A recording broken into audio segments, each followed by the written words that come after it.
జై శ్రీరామ్.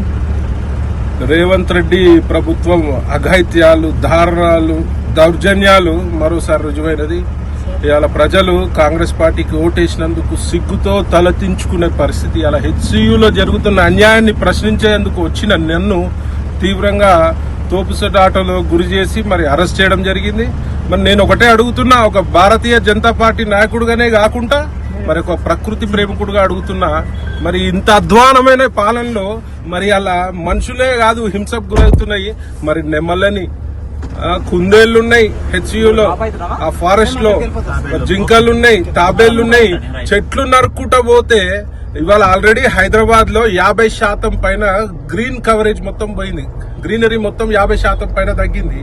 మరి ఇట్లాంటి డబ్బులకు ఆశపడి మరి ఇలా ప్రభుత్వం నడిపే చేతగాని దద్దమ్మ ప్రభుత్వం ఇది. ఇలా డబ్బులకు ఆశపడి మరి ఈ డబ్బులతోటి మరి కాంట్రాక్టర్లకు బిల్లులు రిలీజ్ చేసి అందులో పర్సంటేజ్ తీసుకునే ప్రయత్నంలో భాగంగా ఈ హెచ్యు లోని భూములని వేలంపాట వేసే ప్రయత్నంలో భాగంగా మరి అడవులను నరుక్కుంటా పోతే ఈ యొక్క భూభాగము ఖాళీ మన మనుషులదే కాదు, ఉట్టి ప్రజలదే కాదు, ఇది అన్ని జీవాలకు హక్కు ఉంటది. ఈడ జీవించే హక్కు. ఇలా కళ్ళు నెత్తినెక్కిన ప్రభుత్వం రేవంత్ రెడ్డి ప్రభుత్వం.